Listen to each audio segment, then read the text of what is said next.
It is really a beautiful day to be alive on a sunny, beautiful, magical, lovely Saturday. So I have one question for all of you guys. And that one question is, doesn't it feel lovely to be alive on a Saturday on YouTube? Actually, let's not do that. Let's just say, doesn't it feel great to be alive on a Saturday morning or a Saturday afternoon on YouTube or what? I really think it is a beautiful day, guys, and I am so happy that you guys are here this morning or afternoon or evening on a Saturday, because I am very excited to have this discussion with you. Welcome back to the channel, A Positive Time with Ryan. Okay, so it is April. April is Autism Awareness Month, the month of April. On this channel, we are going to talk about Autism Awareness Month, and at the end of the month, I will share my life journey with autism. Yesterday, we talked about autism in the workplace. Today, we are going to talk about how to communicate or talk to someone with autism. Okay, so you're talking with someone or having a conversation or discussion with someone with autism is not always the easiest. Sometimes it can be very easy. Sometimes it can be very challenging. The really one thing that comes into play with this is actually patience and calmness. So what I mean by patience and calmness is you got to have a lot of patience with people on the autism spectrum. Maybe if you tell them to go sit on the wall, they're going to not even look at you and just continue walking around. And usually that actually, when adults have that, they really feel like, oh, this kid is ignoring me, not caring, and all that. Really, that is not always the case. However, sometimes that can be the case. And really, it goes to be stepping back and realizing you got to stay calm, you got to have patience. But you got to also understand you cannot let them manipulate the patients. I said this already on this series, guys. When it comes to kids with autism, you still got to hold them accountable. You cannot give them that extra slide step. But, if you just tell the kid, hey, go sit on the wall, he doesn't look at you, he or she doesn't look at you and continues doing what they're doing, then you actually need to kneel down and you need to look them eye level, okay? And you need to say, you need to go sit on the wall, please, okay? And let it be. Don't give them too long. I would give them 15, 30 seconds. And then if they continue not to, you need to say, okay, that if you're not going to go sit on the wall, that is your choice. But there are going to be consequences for that, for not listening. So you are now explaining it to them. But the one thing you are actually doing is you are staying very calm. You are not raising your voice. You are in control of yourself. You are taking control of the situation, but also at the exact same time, you are being what I call body control. Okay? And they may yell at you and they may scream at you. And if that happens, it goes to the same. You need to stay calm and you need to say, please do not yell at me. Please do not raise your voice.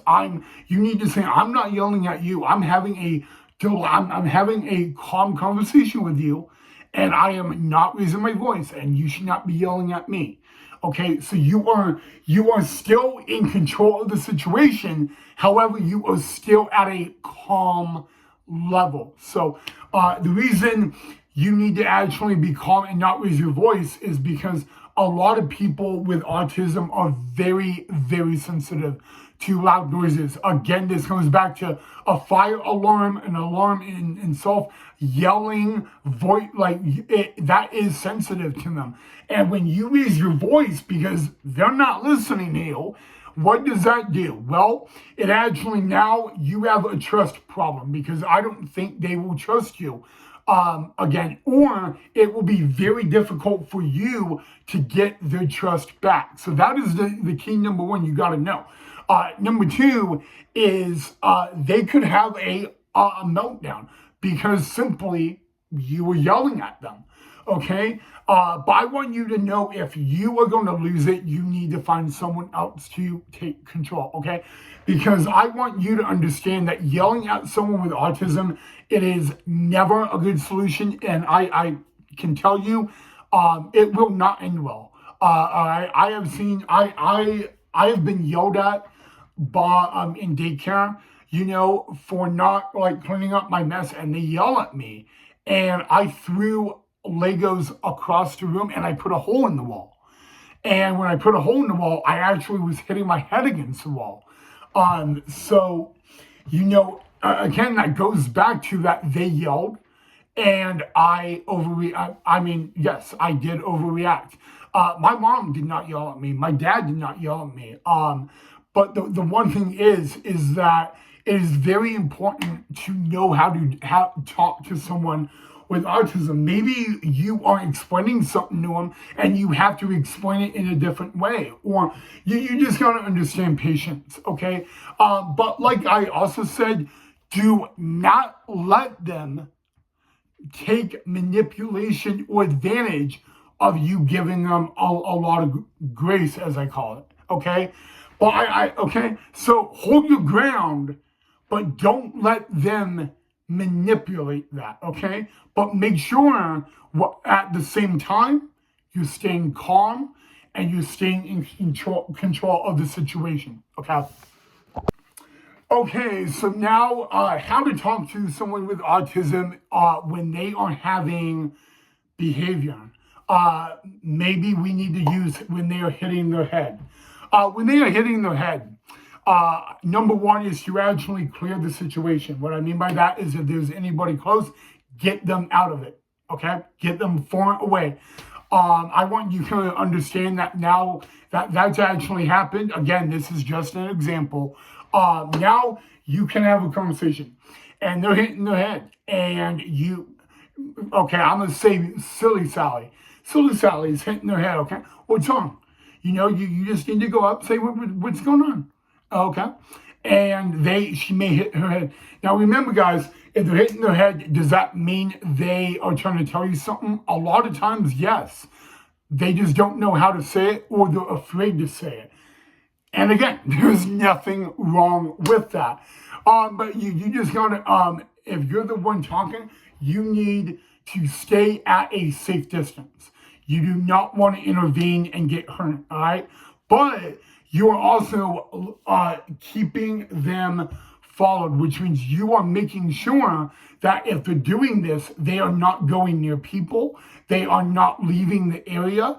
You know what? All you need to do is you need to make sure that everybody is out of the situation. But if you need to call for assistance or backup, please do, all right? They may be hitting their head, but at the same time, it is your responsibility to make sure that you don't get hurt, okay? But you also do not want them to be punching themselves and hitting their head because then they can get hurt, all right? So you need to tell them that, hey, I want to hear what is going on. I want to know how I can help, but for us to do that, I need you to do me something. I need you to stop hitting your head or whacking your head, okay? So say that. And then also say that if you want me to listen, then I'm gonna listen, but I need you to stop hitting your head or whacking your head again. Yeah.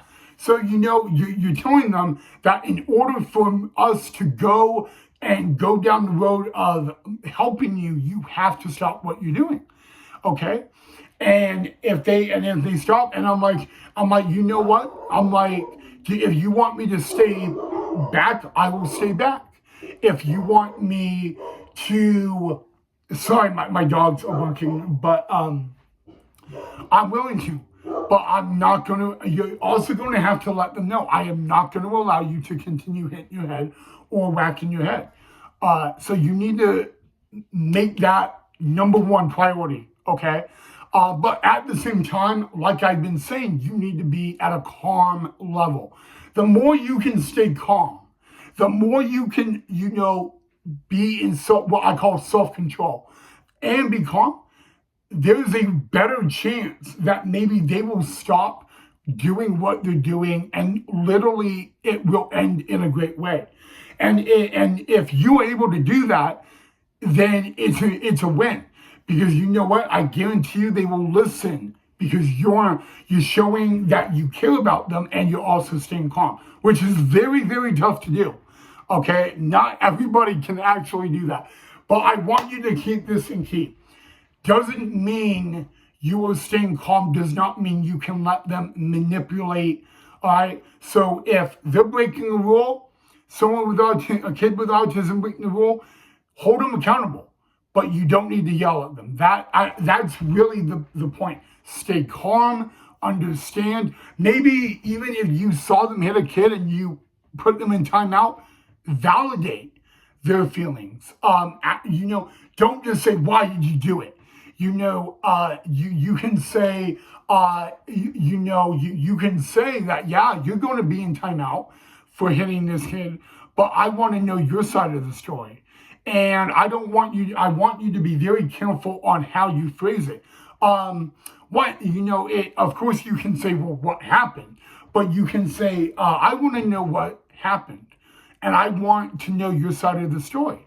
And when you do that, I want you to not interrupt them. I want you to know that when you are validating the story, you do not interrupt them. You let them explain and all that. And then if you have a question about it, you can ask that as it goes. But do not interrupt them, because when you're interrupting them, you are not validating their story or their feelings. So it's really, really important that you understand that. And all of that. So yeah, guys, talking with someone with autism, whether that person is a kid, a teen, or an adult, it doesn't matter. It comes to the same, guys. People with autism just are very sensitive.